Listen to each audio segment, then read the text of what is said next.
فضل رضی اللہ تعالیٰ عنہ وہ نبی کریم علیہ السلام کی بارگاہ میں حاضر ہوئی اور کیا یا رسول اللہ صلی اللہ علیہ وسلم میں نے ایک بڑا خوفناک خواب دیکھا۔ نبی کریم علیہ السلام نے فرمایا کہ بیان کرو کون سا خواب ہے۔ عرض کیا یا رسول اللہ وہ بڑا خطرناک خواب ہے۔ فرمایا بیان تو کرو۔ عرض کیا یا رسول اللہ میں نے دیکھا کہ آپ کے جسم اقدس کا ایک ٹکڑا کٹ کر میری گود میں گر گیا۔ فرمایا تم نے بڑا اچھا خواب دیکھا ہے، اس کی تعبیر یہ ہے کہ میری بیٹی فاطمہ کے ہاں بیٹا پیدا ہوگا اور تیری گود میں کھیلا کرے گا۔ میں فضل کہتی ہیں کہ پھر امام حسین کی فاطمہ کے ہاں ولادت ہوئی اور میں ان کو بکثرت کھلایا کرتی تھی۔ ایک بار میں شہزادہ حسین کو اٹھا کر نبی کریم علیہ السلام کے پاس لائی اور آپ کی گود میں انہیں دے دیا اور خود کسی کام میں لگ گئی۔ اچانک میں نے دیکھا تو نبی کریم علیہ السلام کی دونوں آنکھوں سے آنسو بہہ رہے تھے۔ میں نے کیا یا رسول اللہ صلی اللہ علیہ وسلم آپ کو کون سی چیز رلاتی ہے؟ فرمایا کہ ابھی جبریل نے مجھے آ کر یہ خبر دی ہے کہ میری امت میرے اس شہزادے کو شہید کر دے گا۔ تو نبی کریم صلی اللہ تعالیٰ علیہ وسلم کو آپ کی ظاہری حیات مبارکہ میں ہی اللہ رب العالمین کی طرف سے ذریعہ وحی بتا دیا گیا تھا کہ آپ کے شہزادہ حسین کو شہید کیا جائے گا، اور آپ صلی اللہ علیہ وسلم نے بھی امام حسین کو ان کی شہادت سے پہلے ذریعہ خواب کے سبا سے آگاہ فرما دیا تھا۔ حضرت امام حسین رضی اللہ تعالیٰ عنہ کربلا میں کیوں گے، اس حوالہ سے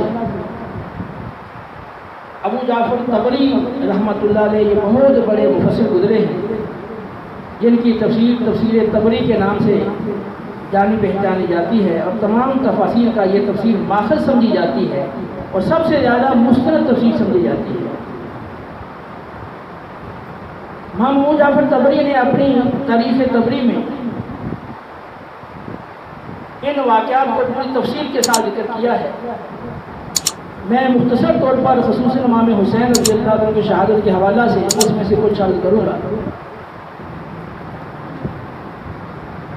جب یزید تخت سلطنت پر بیٹھا تو ان کے والد نے انہیں وصیت کی تھی کہ حسین تمہاری بیعت نہیں کرے گا، لہذا تم ان سے نرمی کا سلوک کرنا اور بیعت لینے پر اصرار مت کرنا۔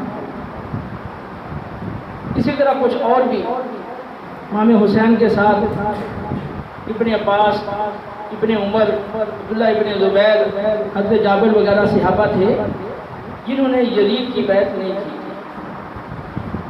تو یزید نے تخت سلطنت پر بیٹھتے ہی سب سے پہلے یہ کوشش کی کہ کسی طرح سے امام حسین سے بیعت لی جائے، اس لیے اس نے مدینے کے گورنر عتبہ بن ولید کو پیغام بھیجا کہ امام حسین سے میرے لیے بیعت لو۔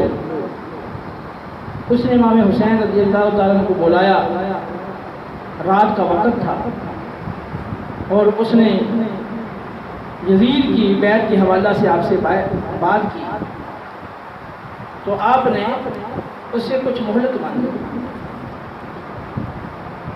مروان کا کہنا تھا کہ ابھی ان سے بیعت لو ورنہ بعد میں یہ تمہارے قابو میں نہیں آئیں گے، اور وہ اس نے بڑی اکسانے کی کوشش کی عتبہ کو، لیکن بہرحال عتبہ نے امام حسین رضی اللہ تعالیٰ کو واپس جانے دیا کہ کہا کہ ٹھیک ہے آپ سوچ لیں، آپ کو کچھ مہلت ہے۔ امام حسین رضی اللہ تعالیٰ عنہ یہ جانتے تھے کہ مجھ سے بیعت لینے پر اصرار کیا جائے گا، اور آپ نے یہ بات طے کر رکھی تھی کہ میں نے یزید کی بیعت نہیں کرنی۔ وجہ اس کا فسق و فجور اور اس کے غیر شرعی کام تھا۔ چنانچہ امام حسین رضی اللہ تعالیٰ عنہ راتوں رات وہاں سے نکلے اور ایک دوسرا راستہ جو غیر معروف راستہ تھا اس راستے سے آپ مکہ شریف چلے گئے۔ بعد میں عبداللہ بن زبیر بھی نکلے۔ عتبہ بن ولید کی طرف سے کچھ افراد ان کی تلاش میں گئے لیکن وہ ان کو نہ پا سکے اور یہ حضرات مدینہ مکہ پاک پہنچ گئے۔ مکہ میں حضرت عبداللہ بن زبیر رضی اللہ تعالی عنہ نے اپنی خلافت قائم کر لی تھی۔ امام حسین رضی اللہ تعالی عنہ کچھ دیر مکہ میں رہے، پھر اہل کوفہ کی طرف سے بکثرت آپ کے پاس خطوط آنے لگے کہ اے امام آپ ہمارے پاس تشریف لائیں، ہمارا کوئی امام نہیں، آپ ہمارے پاس تشریف لائیں تاکہ ہم آپ کے دست مبارک پر بیٹھ کر کے شریعت کے مطابق زندگی گزاریں۔ تو کافی زیادہ آپ کے پاس خطوط جب پہنچے تو آپ نے پہلے مسلم بن عقیل کو روانہ کیا تاکہ وہاں کے حالات کا جائزہ لیں۔ تو جب مسلم بن عقیل رضی اللہ تعالیٰ عنہ کوفہ پہنچے تھے تو وہاں پہ لوگوں نے بہت بڑی تعداد میں ان کی بہت جلد بیعت کر لی، اس لیے انہوں نے امام حسین کو خط بھی روانہ کر دیا کہ یہاں کے حالات سازگار ہیں، یہاں کے لوگ آپ کو بہت زیادہ چاہنے والے ہیں، لہذا آپ جلد تشریف لے آئیں۔ لیکن بعد میں اچانک حالات بدل گئے۔ یزید نے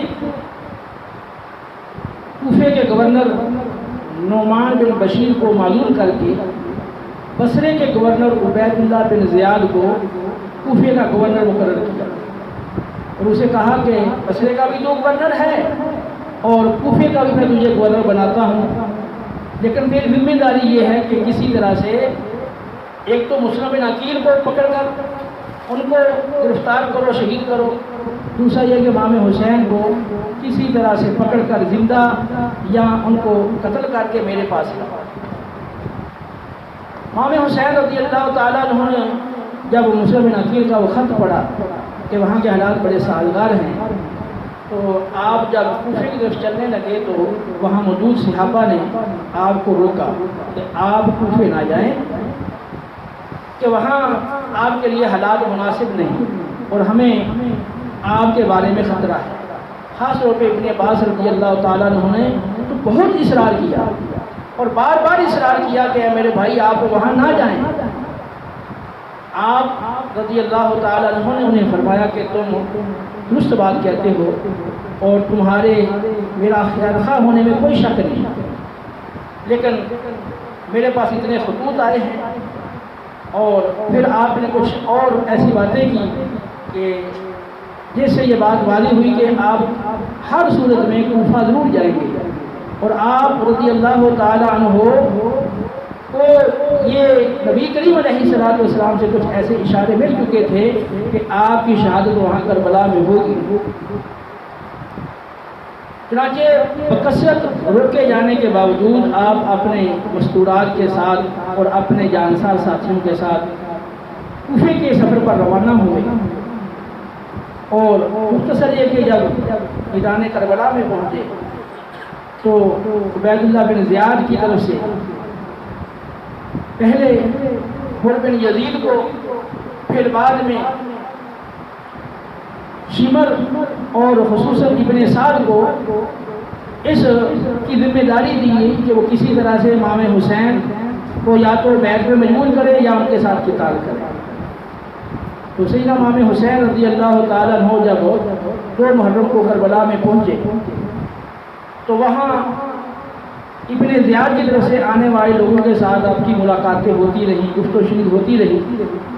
آپ نے ان کے سامنے 3 باتیں رکھی۔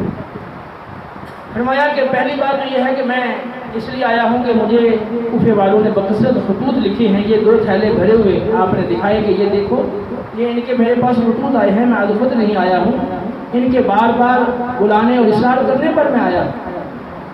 اب اگر یہ لوگوں کو میرا آنا پسند نہیں ہے تو مجھے واپس جانے دے، میں مکہ واپس چلا جاتا ہوں، یا پھر کسی اسلامی سرحد کی طرف مجھے چلے جانے دو، میں وہاں رہ کر بقیہ زندگی گزاروں گا اور وہاں ایک مسلمان کی حیثیت سے رہوں گا اور ان کے ساتھ نفع نقصان میں شریک ہوں گا، یا پھر مجھے یزید کے پاس جانے دو، میں خود سے اس سے بات چیت کروں گا، پھر وہ میرے ساتھ جو بھی سلوک کرے وہ آپ مجھ پہ چھوڑ دو۔ پہلے عمر بن سعد وہ بھی یہ چاہتے تھے کہ کسی طرح سے یہ معاملہ نہ پیش آئے، لہذا انہوں نے شروع میں عبید اللہ بن زیاد کو کہا تھا کہ آپ مجھے امام حسین کے حوالہ سے آپ مجھے معاف کر دیں اور مجھے معذور رکھیں اور آپ کسی اور کی ڈیوٹی لگائیں۔ عبید اللہ بن زیاد نے کہا کہ میں نے آپ کو رائے کی حکومت دی ہے، یہ حکومت تم واپس کر دو اگر تم یہ کام نہیں کرنا چاہتے۔ انہوں نے بھی پھر ایک دن کی مہلت مانگی کہ میں اس پہ سوچ و وچار کر لوں۔ پھر ان کے ساتھیوں نے، ان کے دوستوں نے، رشتہ داروں نے ان کو بہت سمجھایا کہ امام حسین رضی اللہ تعالیٰ عنہ کو شہید کرنے میں تم کبھی بھی شامل مت ہونا اگر یہ تمہیں ساری دنیا کی دولت مل جائے۔ اور وہ اس پہ راضی بھی ہو گئے، لیکن بعد میں پھر دیکھا کہ رائے کی حکومت جاتی ہے، مجھے ایک شہر کی حکومت مل رہی ہے، تو لہذا وہ اپنی حکومت کو بچانے کے لیے بالآخر اس کام کے لیے تیار ہو گیا۔ عبید اللہ بن زیاد نے یہ پیغام بھیج دیا کہ نہر فرات پر اپنے 500 افراد لگا دو تاکہ جہاں سے امام حسین کا کوئی بھی رفیق، کوئی بھی ساتھی پانی لے کر نہ جائے۔ تو امام حسین کی شہادت سے 3 دن قبل 500 افراد عمر بن حجاج کی سربراہی میں فرات پر متعین کر دیے گئے تاکہ امام حسین کے رفقا میں سے کوئی بھی یہاں سے نہ پانی پی سکے نہ پانی لے جا سکے۔ امام حسین رضی اللہ تعالیٰ عنہ نے متعدد مواقع پر وہیں ان کو خطبہ دیا اور انہیں بار بار سمجھایا کہ میرے فضائل و مناقب پر غور کرو، میں کس کا نواسا ہوں، تم میرے ساتھ کیا کرنے جا رہے ہو۔ یہ ساری باتیں انہیں سمجھائیں اور انہیں وہ باتیں سمجھ میں ہی آتی تھیں، لیکن پھر وہ جو دولت کا اور حکومت کا جو لالچ تھا اور عبید اللہ بن زیاد کی طرف سے جو کچھ خوف تھا اس کی وجہ سے پھر وہ پھر پلٹ جاتے تھے۔ بالآخر تو 9ویں تاریخ کی شام تھی تو پھر ابن سعد کی طرف سے آدمی آئے امام حسین سے بات کرنے کے لیے۔ امام حسین رضی اللہ تعالیٰ عنہ نے اپنے بعض رفقا کو کہا کہ انہیں کہو کہ ہمیں آج کی رات مہلت دو، صبح ہم آپ سے بات کریں گے۔ اور چونکہ آپ تو جانتے تھے کہ مجھے بیعت نہیں کرنی اور یہ لوگ بغیر بیعت لیے نہیں چلیں گے، مجھ سے قتال کریں گے، اس لیے آپ نے کہا کہ چلو آخری رات ہے، اللہ کی عبادت میں گزاریں۔ وہ پوری رات اہل بیت اطہار کے افراد اللہ کی عبادت میں لگے رہے، نمازیں پڑھتے رہے، نوافل پڑھتے رہے۔ اور جب پھر 10 محرم کی صبح ہوئی تو آپ کی طرف سے انہیں بتایا گیا کہ میں کسی صورت میں یزید کی بیعت نہیں کروں گا۔ انہوں نے کہا پھر آپ ہمارے ساتھ قتال کریں، تو آپ انہوں نے سمجھایا، لیکن انہوں نے کہا کہ نہیں، بس یہی ایک ہی صورت ہے، آپ یا تو بیعت کریں یا پھر ہمارے ساتھ قتال کریں۔ چنانچہ دونوں لشکر آمنے سامنے ہو گئے۔ امام حسین رضی اللہ تعالیٰ عنہ کے رفقا باری باری شہید ہوتے رہے، حتیٰ کہ آپ کے کافی رفقا شہید ہو گئے۔ تو آپ میدان میں کھڑے تھے تو یزیدی لشکر کا ایک شخص تھا مالک بن نصیر کندی، اس نے آپ پر حملہ کرنے کی کوشش کی۔ پہلے جو بھی آپ کے قریب آتا تو وہ آپ کے قتل سے جھجک جاتا اور ڈر جاتا کہ اتنا بڑا گناہ میں اپنے ساتھ کیسے لوں۔ تو کئی لوگ آپ کو شہید کرنے کے لیے آئے، لیکن جب آپ کے قریب پہنچتے تھے تو پھر جھجک جاتے تھے، ڈر جاتے تھے، واپس لوٹ جاتے تھے۔ لیکن یہ جو شخص تھا مالک بن نصیر کندی، اس نے سب سے پہلے آپ پر حملہ کیا اور آپ کے سر پر اس نے تلوار کا وار کیا۔ آپ نے ایک مخصوص ٹوپی پہنی ہوئی تھی، وہ تلوار جب آپ کے ٹوپی پر لگی تو ٹوپی کو چیرتی ہوئی سر تک پہنچی اور سر زخمی ہو گیا، جیسے وہ ٹوپی خون سے بھر گئی۔ آپ نے وہ ٹوپی اتاری اور ایک دوسری آپ نے ٹوپی منگوائی اور آپ نے سر پر امامہ باندھ لیا، اور وہ شخص مالک بن نصیر کندی وہ آپ کی ٹوپی اٹھا کر لے گیا اور جا کر دھونے لگا۔ اس کی بیوی نے جب دیکھا کہ یہ امام حسین کی نماز رسول کی ٹوپی لے کر آیا ہے تو اس نے اس کو برا بھلا کہا، اس نے کہا یہاں سے نکل جا اور یہ ٹوپی اٹھا کر یہاں سے لے جا، تو نماز رسول کی ٹوپی لے کر آیا ہے اور لوٹ کر لایا ہے اور تو نے ایسی بری حرکت کی ہے۔ پھر امام حسین رضی اللہ تعالیٰ عنہ جب شدت پیاس میں غلبہ کیا، آپ نے نہر فرات کا رخ کیا کہ کسی طرح سے نہر فرات سے کچھ پانی حاصل کریں۔ تو جب آپ سواری پہ سوار ہو کے فرات کے قریب پہنچے تو ایک شخص تھا حسین بن تمیم، اس نے آپ پر تیر کا وار کیا، وہ تیر آپ کے منہ مبارک پہ لگا جس سے خون کا فوارہ پھوٹا۔ آپ نے دونوں چلوں میں، دونوں ہاتھوں میں خون لیا اور اس کو آسمان کی طرف پھینکا۔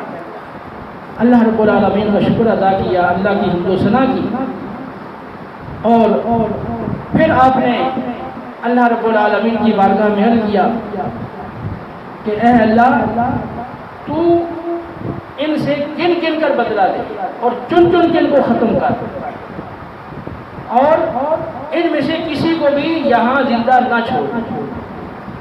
اسی طرح جو پہلا شخص تھا جس نے آپ پہ وار کیا تھا، اس کے بارے میں بھی آپ نے فرمایا تھا کہ اللہ تجھے تیری اس ضرب کا کوئی نفع نہ دے، یعنی جس لالچ میں تو نے یہ کام کیا ہے، تیرا حشر ظالموں کے ساتھ ہو۔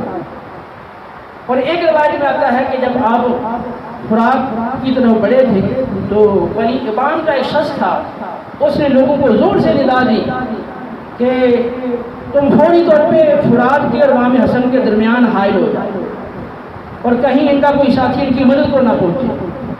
اور ابن ابان کے شخص نے، اسی نے تیر مارا تھا جو آپ کی تھوڑی کے نیچے لگا تھا، اور اس وقت آپ نے فرمایا تھا کہ اللہ اے دیکھ لیے تیرے رسول کے نواسے کے ساتھ کیا سلوک کر رہے ہیں، میں اس کی تجھ ہی سے شکایت کرتا ہوں۔ اور پھر آپ نے اس کے لیے بد دعا فرمائی کہ اے اللہ اسے پیاس میں مبتلا کر۔ اور امام ابو جعفر طبری نے لکھا ہے کہ اس کے بعد وہ شخص شدت پیاس میں مبتلا ہو گیا، اس کو بہت پانی پلایا جاتا تھا، گھڑے کے گھڑے پلائے جاتے تھے، اس کی پیاس نہیں بجھتی تھی، یہاں تک کہ اس کا پیٹ اونٹ کی طرح تن گیا تھا اور شدت پیاس کی وجہ سے وہ مرا۔ پھر شمر 10 پیادوں کو لے کر امام حسین رضی اللہ تعالیٰ عنہ کے اس خیمے کی طرف بڑھا جہاں آپ کا سامان اور اہل و عیال تھے، اور وہ 10 پیادوں کو لے کر آپ کے اور آپ کے خیمے کے درمیان حائل ہو گئے۔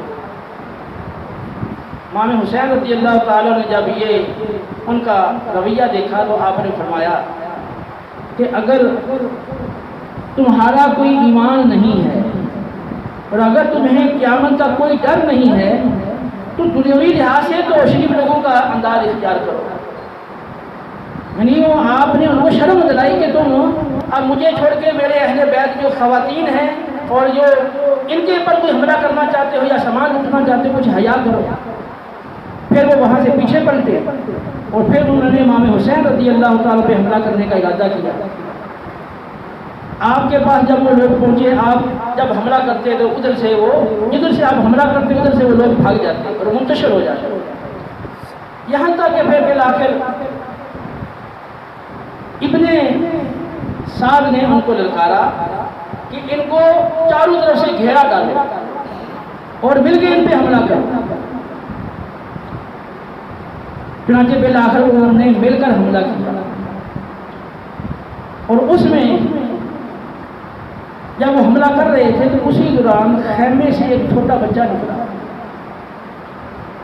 امام حسین نے جب دیکھا تو فوراً کہا کہ اے زینب اس بچے کو روکو۔ انہوں نے روکنے کی کوشش کی لیکن بچہ نہیں رکا، اور فوراً وہ دوڑتا ہوا آ کے آپ کے پہلو میں کھڑا ہو گیا، اور اس بچے نے کہا، بحر بن کعب جو آپ پہ حملہ کرنا چاہ رہا تھا، وہ بچے نے کہا کہ او خبیث، تو میرے چچا کو قتل کرنا چاہتا ہے؟ اتنے میں اس شخص نے وار کیا تو بچے نے اپنا ہاتھ آگے کر دیا اس کو روکنے کے لیے، جیسے ان کا ہاتھ کٹ گیا۔ بچہ اماں اماں کہتا ہوا روتا ہوا وہ خیمے کی طرف بھاگ گیا۔ پہلے امام حسین نے اس کو اٹھایا اور کہا کہ میرے بھائی کے لخت جگر، اب جو تجھ پر تکلیف آئی ہے اس پہ صبر کرو، اسے اپنے حق میں بہتر سمجھو، ان قریب اللہ تعالیٰ تمہیں تمہارے بزرگوں کے پاس پہنچا دے گا۔ یعنی آپ نبی کریم صلی اللہ علیہ وسلم اور آپ کے چچا حمزہ، عباس اور حسن اور عقیل، فرمایا آپ کو اللہ تعالیٰ آپ کے بزرگوں کے پاس پہنچا دے گا۔ بعد میں وہ بچہ بھی جام شہادت نوش کر گیا۔ جب شمر نے حملہ کرنے کا ارادہ کیا تھا تو اس کے ساتھ جو 10 سوار تھے ان میں ایک ابو الجنوب آدمی تھا، تو پورا اوپر سے نیچے تک لباس سے، جنگی لباس سے لیس تھا۔ اس نے ابو الجنوب کو کہا کہ تم آگے کیوں نہیں بڑھتے، امام حسین کی طرف آگے بڑھو۔ وہ کہنے لگا کہ تو کیوں نہیں بڑھتا، مجھے کہتا ہے تو کیوں نہیں آگے بڑھتا۔ کہنے لگا کہ تو میرے ساتھ اس طرح کلام کرتا ہے۔ اس نے آگے جواب میں کہا کہ تو میرے ساتھ ایسے کلام کرتا ہے۔ کہتا اچھا میں تجھے سمجھوں گا۔ کہتا میرے برچھی مار کر میں تیری آنکھ کو کھنگول ڈالوں۔ شمن پھر پیچھے ہٹ گیا، تو اس کو پتا تھا یہ بڑا بہادر آدمی ہے، کہیں ایسا کاری نہ ڈالے۔ پھر اس کے دوسرے لوگوں کو ساتھ میں لایا اور پھر دوبارہ امام حسین رضی اللہ تعالیٰ عنہ پر انہوں نے حملہ کرنے کی کوشش کی۔ یوں کچھ وقت پھر ٹھہر جاتے، پھر آپ پر حملہ کرتے۔ آپ جس جانب بڑھتے اس طرف کے لوگ بھاگ کھڑے ہوتے اور وہ منتشر ہو جاتے۔ پھر وہ جو شمر تھا وہ سعد کی طرف سے مقرر تھا، تو وہ ان آدمی کو اور پھر خصوصاً جو ہے ابن سعد وہ بھی لوگوں کو للکارتے اور کہتے ہیں کہ ان کو مل کر جو ہے نا وہ حملہ کرو۔ پھر دوبارہ جب آپ پہ حملہ کیا گیا تو اس میں ایک زرع بن شریک نامی شخص تھا جس نے آپ پر تلوار کا وار کیا، جس سے آپ کا بایاں ہاتھ کٹ گیا۔ اور اس وقت آپ کی کیفیت یہ تھی کہ آپ کبھی گر پڑتے تھے، کبھی کھڑے ہو جاتے تھے۔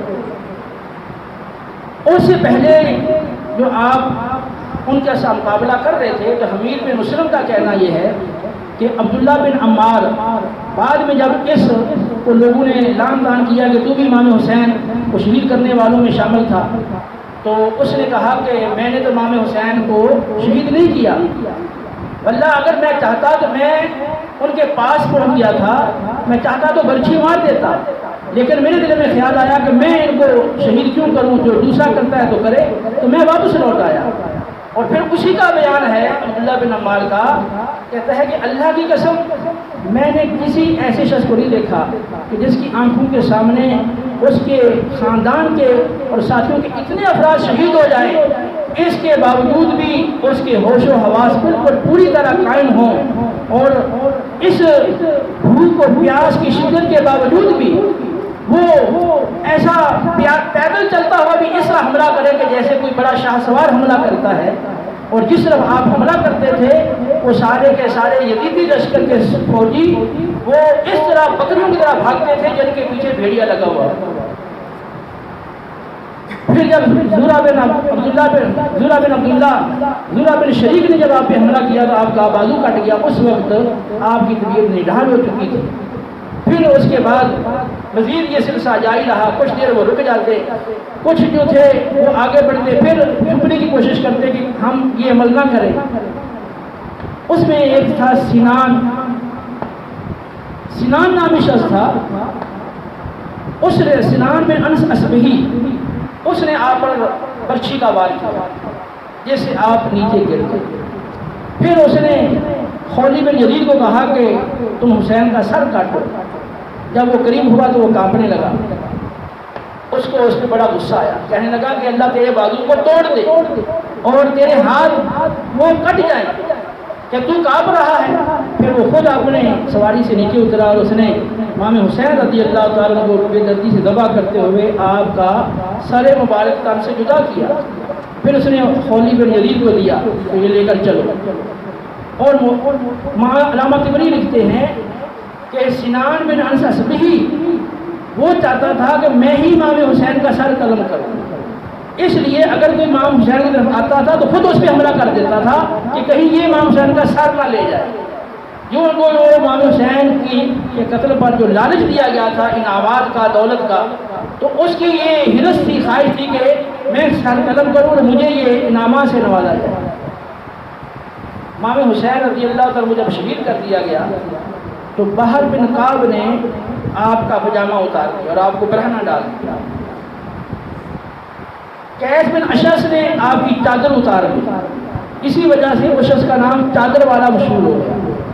اسود نے آپ کے جوتے اتار دی، بنی نحشر کے شخص نے آپ کی تلوار نکال دی، یوں آپ کا سارا سامان وہ انہوں نے لوٹ لیا۔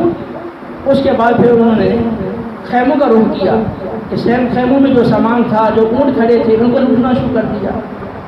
اور علامہ طبری لکھتے ہیں کہ حال یہ تھا کہ ایک شخص کسی خاتون کی بیوی کی چادر سر سے پھینکتا تھا تو دوسرا اسے چھین کر لے جاتا تھا۔ حمید بن مسلم کہتے ہیں کہ میں وہاں پر موجود تھا. پھر شمر زین العابدین کے قریب آیا. اس وقت آپ ابھی نئی عمر تھی آپ کی, لڑکے تقریباً لڑکے تھے. تو وہ کہنے لگا کہ ان کو قتل نہ کریں. تو حمید بن مسلم کہتے ہیں کہ میں نے کہا یہ تو ابھی بچہ ہے اور بیمار ہے, تو پہلے ہم بیماروں کو کیسے قتل کریں, بچوں کو کیسے قتل کریں. ایسا کہا کہ اس کو ٹال دیا. پھر جو بھی آتا رہا امام زین العابدین کو شہید کرنے کے لیے, حمید بن مسلم اس کو اسی طرح ٹالتے رہے, یہاں تک پھر آخر میں امام زین العابدین نے حمید بن مسلم سے کہا کہ اللہ تیرا بھلا کرے, تیری وجہ سے مجھ سے یہ آفت ٹل گئی.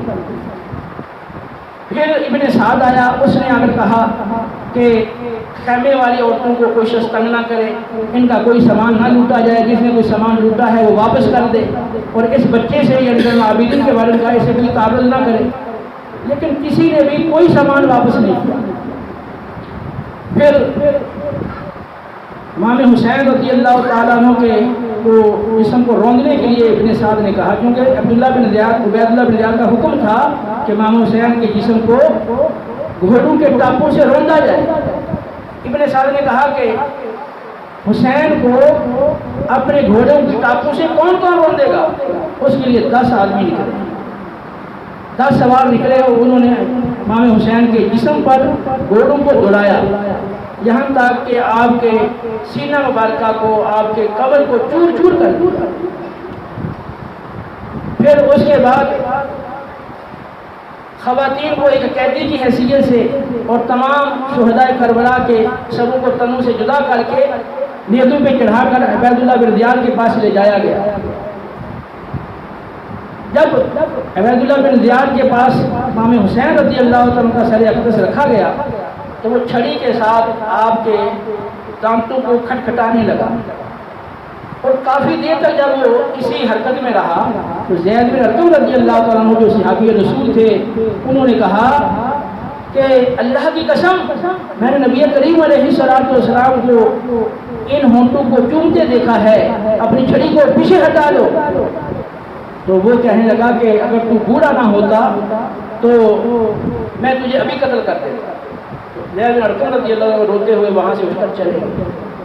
پھر وہ پورا قافلہ اور وہ شہداء کے ساتھ پھر یزید کے پاس شام میں پہنچائے گئے, اور میدان کربلا میں جو شہداء کی لاشیں تھیں وہاں قریب ہی غادریہ کے بنی اسد کے لوگ رہتے تھے. انہوں نے دوسرے دن آ کر ان لاشوں کی تدفین کی, نماز جنازہ پڑھنے کے بعد ان کو دفن کیا. یہ کچھ واقعہ مختصر میں نے تاریخ تبری جو بڑی مستند کتاب ہے اس سے میں نے یہ واقعہ پیش کیا. اس کو اگر آپ غور کریں تو اس میں جو سب سے زیادہ ان لوگوں کو امام حسین کے قتل پر ابھارنے والی چیز تھی وہ دنیا کی ہوس تھی. ترمذی شریف کی حدیث ہے, نبی کریم علیہ السلام نے ارشاد فرمایا کہ اگر 2 بھوکے بھیڑیے بکریوں کے ریوڑ میں داخل ہو جائیں وہ اس قدر نقصان نہیں کرتے جس طرح 2 چیزیں انسان کے دین کو نقصان پہنچاتی ہیں, ایک مال کی ہرس اور ایک اقتدار اور عہدے کی ہرس. تو مال اور عہدہ پانے کی جو ہرس ہے یہ بندے کے دین کو بہت بڑا نقصان پہنچاتی ہے. وہ لوگ یزید کے لشکر کے لوگ وہ بھی کلمہ پڑھتے تھے اور وہ مسلمان ہونے کا دعویٰ کرتے تھے. نبی کریم علیہ السلام کی آپ نے ان شہزادوں سے جو محبت تھی اور ان کے بارے میں جو آپ نے اپنی امت کو حسن سلوک کے حوالے سے ارشادات فرمائے تھے, یہ ساری چیزیں انہیں معلوم تھی. امام حسین رضی اللہ تعالیٰ عنہ نے میدان کربلا میں متعدد مرتبہ انہیں اپنا تعارف کروایا اور بتایا کہ میں تمہارے رسول کا نواسا ہوں. اور آپ نے آخری موقع میں جب فرمایا تھا کہ بتاؤ کیا پورے مشرق سے مغرب تک کسی بھی نبی کا نواسا موجود ہے سوائے میرے؟ آپ ان کو فرمایا تھا کہ تم مجھے قتل کرنے جا رہے ہو, اگر تم نے مجھے شہید کیا تو اللہ رب العالمین تم پہ بہت سخت ناراض ہوگا کہ میرے بعد کسی شخص کے قتل کیے جانے پر اللہ اتنا ناراض نہیں ہوگا جتنا میرے قتل کیے جانے پر اللہ ناراض ہوگا. اور اللہ رب العالمین پھر تم سے بدلہ لے گا اس طرح کہ تم حیران ہو جاؤ گے. اور اللہ رب العالمین تمہارے لیے تمہارے خون کی ندیاں بہا دے گا، اور پھر اسی پہ بس نہیں کرے گا، تمہارے لیے عذاب کو کئی گنا کر دے گا۔ یہ ساری باتیں آپ نے قبری پہ لکھی ہوئی ہیں، اور آپ نے ان کو متعدد مرتبہ یہ باتیں سمجھائی تھی، احساس دلایا تھا۔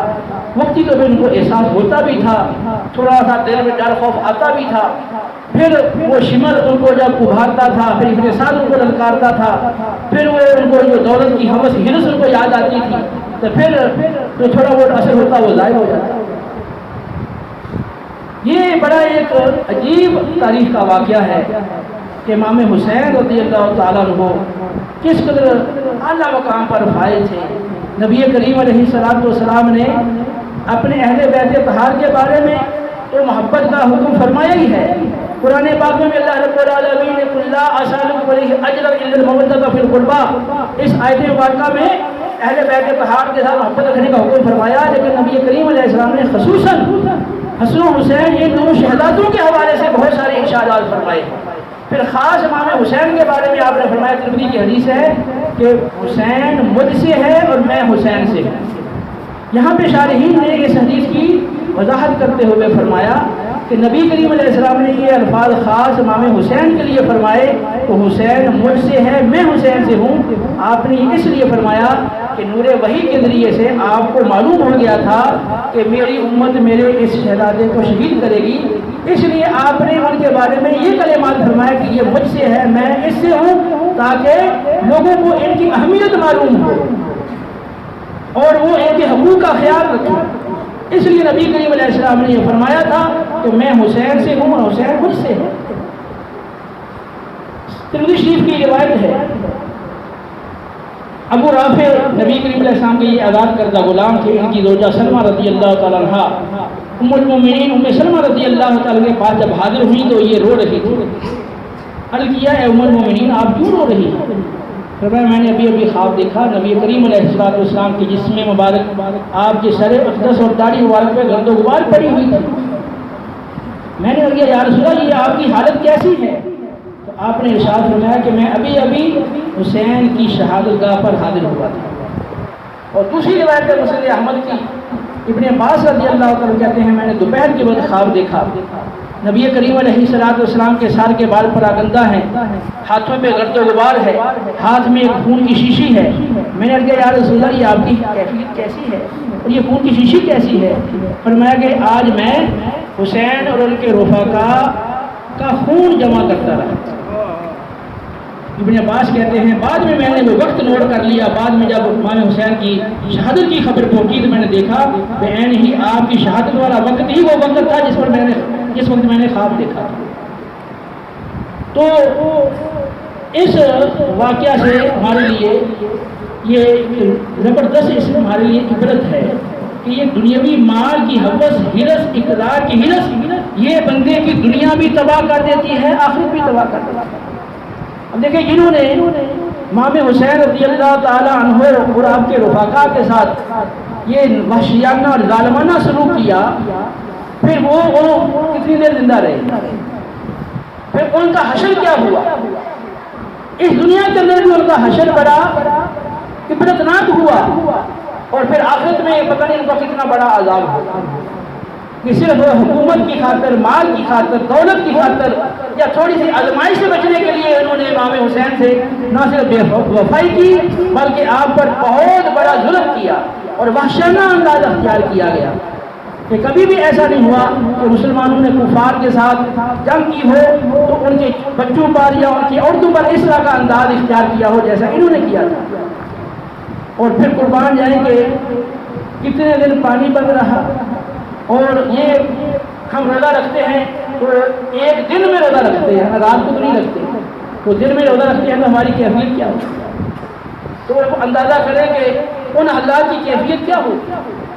اس حالت میں بھی صابر ہیں، شاکر ہیں، اللہ کی بارگاہ میں دعائیں کر رہے ہیں، نمازیں پڑھ رہے ہیں اور اللہ رب العالمین کے شکر گزار رہے ہیں، تو اس میں ہمارے لیے درس ہے۔ صرف زبانی امام حسین کی محبت یا صحابہ کی محبت یا اہل بیت کی محبت وہ کافی نہیں ہے، عملاً محبت ہو، عملاً محبت ہو۔ تھوڑی سی ازمائش ہے تو دل سے پیچھے آتی ہے۔ کوفے والوں نے تو محبت کا اظہار کیا تھا نا، اتنے خطوط لکھے تھے کہ ہمارے پاس آ جائیں، اور جب معاویہ مسلم بن عقیل گئے تھے تو بہت بڑی تعداد نے بیعت بھی کر لی تھی، لیکن تھوڑا سا جب زیاد کی طرف سے ان کو دھمکی دی گئی، تھوڑا سا ڈرایا گیا تو پیچھے اور کچھ کو لالچ دیا گیا تو آپ کو شہید کرنے کے لیے تیار ہو گئے۔ یہ دنیا کی ہوس اور ہرس ایسی چیز ہے